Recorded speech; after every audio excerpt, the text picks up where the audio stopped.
तो ब्रह्मांड को हिला डालूं। तब भगवान शंकर ने भेरू जी महाराज को आशीर्वाद देकर विदा किया। वीरभद्र ब्रह्मा के पुत्र दक्ष एक यज्ञ कर रहा है जो बड़ा अहंकारी है तथा मेरा विशेष विरोधी है। तुम उसके यज्ञ का विध्वंस कर डालो। देवता गंधर्व आदि presenting by Shri Ram musical group Jaloda Teja ji. सब बचने पावे वहाँ जाने पर विश्व देवा आदि तुम्हारी स्तुति करेंगे, परंतु तुम उन्हें भी मार कर मेरे पास में आ जाओ। कि जा भेरुनाथ उस राजा दक्ष के यज्ञ में चला जा और जितने भी ऋषि मुनि देवता गण बैठे हुए हैं जो मेरे वचन के अनुसार उस राजा दक्ष के यज्ञ में गए हैं, जा सबका विध्वंस कर डाल। ऐसी आज्ञा भोलेनाथ ने भेरुनाथ को दे दी और भेरुनाथ रिकॉर्डिंग वही एसएन यज्ञ की ओर रवाना हो गए। हे वीर दक्ष, तो पत्नी आदि सहित तीर्थांजलि देकर आना। तब तो वीरभद्र शिव जी को प्रणाम करके दक्ष के यज्ञ को विध्वंस करने चल दिया। उनके साथ पर्यालीन के समान और भी अनेक गणों को शिव जी ने भेजा।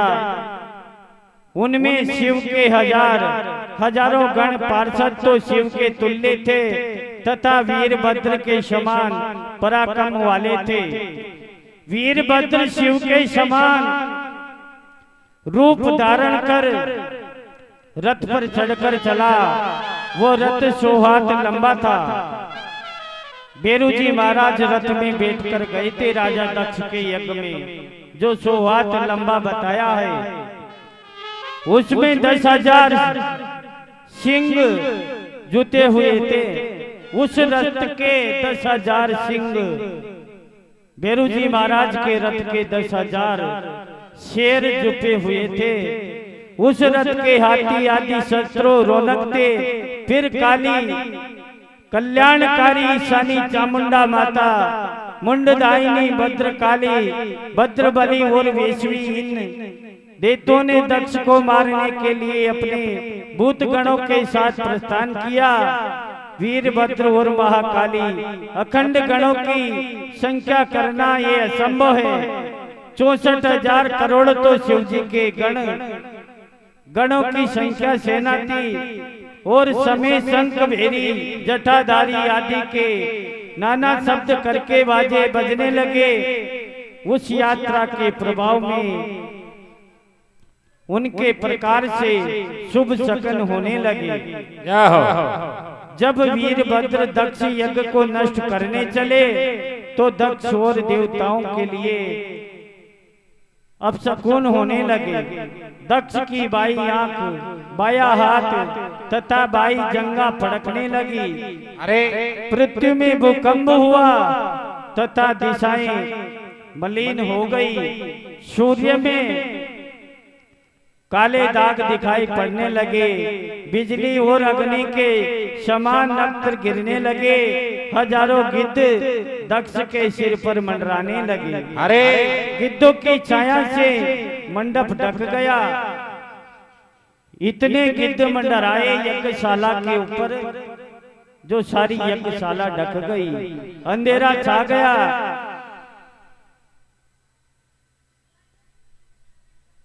विष्णु आदि देवताओं में भी भय उत्पन्न होने लगा। विष्णु भगवान में घबरा गए कि अचानक ये अंधेरा कैसे आ गया।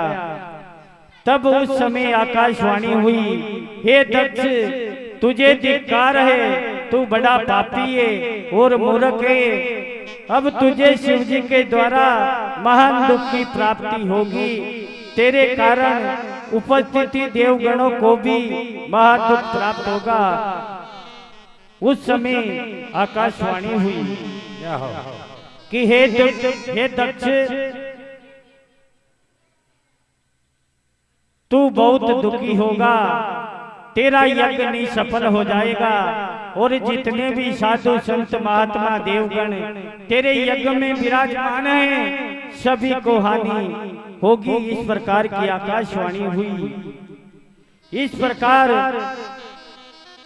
के द्वारा भयभीत दक्ष ने विष्णु की शरण में जाकर उनकी स्तुति करने लगा।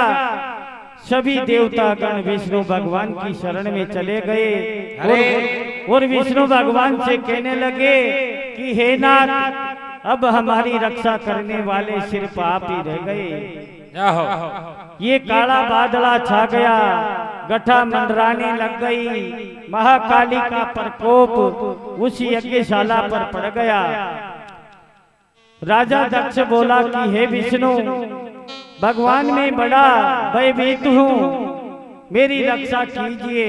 कि हे प्रभु, आप यज्ञ स्वरूप हैं तथा जैसे भी वो मेरे इस यज्ञ की रक्षा अवश्य कीजिए। इस प्रकार विष्णु की प्रार्थना करने पर विष्णु ने उसे समझाया कि हे दक्ष, तुमने शिव जी को क्यों बुलाया? ये विषि का फल है। पूज्यों का अपमान करने पर पग पग पर आपत्तियां प्राप्त होती है। बताया है किसी संत महापुरुष का अपमान करने पर विपत्ति आ जाती है। इस राजा दक्ष ने भोलेनाथ का अपमान किया है तो विपत्ति तो आएगी सही। विष्णु भगवान ने कहा, अतः तुम प्रसन्न पूर्वक शिव जी की पूजा करो। देखो तुम्हारी इस अनिति से हमारा प्रभाव क्षीण हो जाएगा। अरे राजा दक्ष से विष्णु भगवान ने कहा, संसार में भैरवनाथ से बचाने वाला केवल एक भोलानाथ ही है। उसकी शरण में जा, उसकी सेवा कर, तब तो ये तप कम हो सकता है, अन्यथा। दक्ष पर मुख सूख गया और चुपचाप पृथ्वी पर बैठ गया। उसी समय वीरभद्र की सेना वहां पहुंची। उससे सभी दिशाएं व्यक्त हो गई तथा पृथ्वी समुद्र आदि भी कांपने लगे। उस भयंकर दृश्य को देखकर दक्ष अपने मुख से रुचि निर्माण करने लगा। तब तो विष्णु जी की शरण में पुनः गया, परंतु वीरभद्र को देखकर विष्णु भगवान ने दक्ष से कहा, हे दक्ष, ये शंकर का गण है जो ऐसा है कि शिव के शत्रु का अवश्य ही नाश करता है। कि ये भैरवनाथ शिव का गण है जो शिव के खिलाफ बोलता है, शिव की खंडना करता है, उस परमात्मा को नहीं मानता है, ये उसको विध्वंस कर देता है। विष्णु भगवान ने कहा राजा दक्ष से, उसे कोई भी रोक नहीं सकता, वो निश्चित तुम्हारे सहित हमारा नाश कर देगा। शिव की आज्ञा के बिना मैं जो तुम्हारे यज्ञ में आया हूँ, इस कारण मुझे भी बड़ा डर लग रहा है। विष्णु भगवान भी कहने लगे कि भोलेनाथ की आज्ञा के बिना ही मैं इस यज्ञ में आया हूँ, तो मेरे को भी बहुत बड़ा डर लग रहा है। इसे रोकने की शक्ति मुझ में नहीं है। मेरे सुदर्शन चक्र का इस पर कुछ भी प्रभाव नहीं पड़ेगा। विष्णु भगवान कहने लगे कि मैं चक्कर भी छोड़ दूं तो भी भैरवनाथ का कुछ बिगाड़ नहीं पाएगा, क्योंकि देने वाला तो भोलेनाथ ही है। ये सुदर्शन चक्र मेरे को भोलेनाथ ने ही दिया है। यदि हम यहाँ से भागे तो भी यहाँ वीरभद्र आकर्षण से हमें खींच लेगा। इनके शस्त्रों गति आकाश पाताल पृथ्वी सभी जगह है। विष्णु ये कही रहे थे कि वीरभद्र अपनी अजय सेना के साथ यज्ञ मंडप पर पहुंचा। अरे वीरभद्र के आ जाने पर इंद्र ने विष्णु आदि प्रयास करके उसने युद्ध किया। इंद्र का शिव गणों के साथ घोर युद्ध हुआ। भृगु ऋषि ने दक्ष के संतोष के लिए शिव गणों का उच्चाटन कर दिया। इससे भूत पिशाच प्रेत आदि क्रोध कर उसमें युद्ध किया और देवताओं आदि को त्रिशूल पर घायल कर दिया। देवों की भयंकर पराजय हुई। वीरभद्र ने इंद्र दिग्देवों से कहा, हे इंद्र, हे अग्नि, हे सूर्य, ये चंद्रमा, हे कुबेर देव आदि देवों को तुम यज्ञ में क्यों आए हो? तुम्हें इसका मजा चखाऊंगा। सभी देवताओं से वीरभद्र ने कहा कि तुम इस यज्ञ में क्यों आए हो भोलेनाथ के बिना? अब इसका मजा मैं तुमको चखाऊंगा। फिर विष्णु भगवान वीरभद्र का भयंकर युद्ध हुआ। बेरुनाथ और विष्णु भगवान के बीच में भारी युद्ध हुआ। वीरभद्र ने शंकर भगवान की शमन करके विष्णु भगवान वृक्ष स्थूल पर त्रिशूल से प्रहार किया। विष्णु भगवान पर शंकर भगवान के त्रिशूल का प्रहार कर दिया बेरुनाथ ने। इससे विष्णु भगवान मूर्छित होकर पृथ्वी पर गिर पड़े। फिर उठकर उन्होंने चक्र उठाकर वीरभद्र पर प्रहार किया, किंतु वीरभद्र अपने अद्भुत तेज से चक्र को रोक लिया। वो विष्णु के हाथ में ही रुक गया। बेरू जी महाराज ने विष्णु भगवान के चक्र को उनकी उंगली पे ही रोक दिया। विष्णु का भी स्तंभ हो गया तथा यज्ञों के मंत्र द्वारा उनको स्थिर रूप दूर कर दिया। फिर विष्णु अपनी धनुष उठाया, उससे भी वीरभद्र के 3 टुकड़े कर दिए। अपने धनुष बाण से जो वीरभद्र राजा दक्ष के यज्ञ में आया था, विष्णु भगवान पर वीरभद्र ने प्रहार किया, पर विष्णु भगवान ने उसका कोई रोष नहीं माना। अंत में भोलेनाथ से आज्ञा लेकर वीरभद्र पर बाण का प्रहार करके विष्णु भगवान ने 3 टुकड़ा कर दिया। इससे वीरभद्र के 3 टुकड़े कर दिए। तब तो विष्णु भगवान अंतर ध्यान हो गए और अपने लोक को चले गए।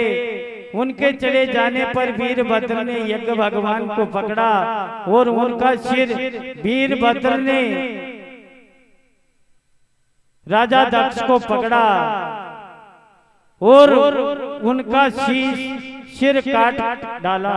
प्रजापति धर्म कश्यप और अग्नि से आदि मुनियों को पकड़कर लातों से मारा। सरस्वती माँ को भी मारा। किसी की नाक काट दी, किसी का गला काट दिया। महाकाली का खप्पर चलने लगा। पृथ्वी पर अहंकार मच गया। पटक पटक कर मारने लगी महाकाली। चामुंडा ने भृगु की छाती पर पैर रखकर भृगु जी महाराज की दाढ़ी उखाड़ दी। कुशा ऋषि जी के दांत फाड़ दिए, क्योंकि वो यज्ञ में माता जब उनके पिता से वार्ता कर रही थी तब हंसने लगे थे भृगु ऋषि जी, तो उनकी दाढ़ी फाड़ दी, कुशा ऋषि के दांत फाड़ दिए। दक्ष में वेदी के भीतर जाकर गुस्सा था, उसे पकड़कर वीरभद्र ने उसका सिर हाथ में पकड़कर मरोड़ डाला। सिर उखाड़कर यज्ञ कुंड में डाल दिया। राजा दक्ष का सिर काटकर यज्ञ कुंड में डाल दिया। ये सर्व कार्य करके वीरभद्र कैलाश पर पहुंचा। प्रसन्न होकर उसे अपने गणों नायक बताया। ब्रह्मा जी महाराज बोले, वीरभद्र द्वारा देवताओं की स्तुति से प्रसन्न होकर शिव जी ने कहा कि हे देवताओं, मैं तुम पर फिर तुमको क्षमा करता हूँ। दक्ष के यज्ञ में मैंने विध्वंस नहीं किया है, उसमें कर्म से ही ऐसा हुआ है। जो जैसा कर्म करता है परमात्मा उसको वैसा ही फल देता है। भोलेनाथ देवताओं से कहने लगे कि इस संसार में जो जैसा कर्म करेगा वो वैसा ही भरेगा। राजा दक्ष ने गलत किया है तो गलत नतीजा मिलेगा, ये भोलेनाथ ने कहा। जो दूसरों का बुरा करता है उसका स्वयं ही बुरा हो जाता है। भृगु देवता सूर्य के नेत्र से यज्ञ को देखेंगे, पुषा के टूटे दांत जड़ जाएंगे, बरगू की बकरे की सी दाढ़ी होगी, मेरे गणों के द्वारा मारे गए सभी देवताओं के टूटे अंग ठीक हो जाएंगे। फिर देव ऋषियों सहित शिव जी ने उस स्थान पर गए और दक्ष के शरीर में बकरे का सिर लगाकर जीवित किया। राजा दक्ष के बकरे का सिर लगा दिया और जब वो बकरे का सिर राजा दक्ष के दड़ पर रखा तो सर्वप्रथम बम बोले की आवाज उस दक्ष के बकरे के मुखार बिंद से शिव बोले बम बम बम बम ऐसी आवाज राजा दक्ष के मुखार बिंद से निकलने लगी। अरे बकरे का सिर लगा दिया, जीवित कर दिया।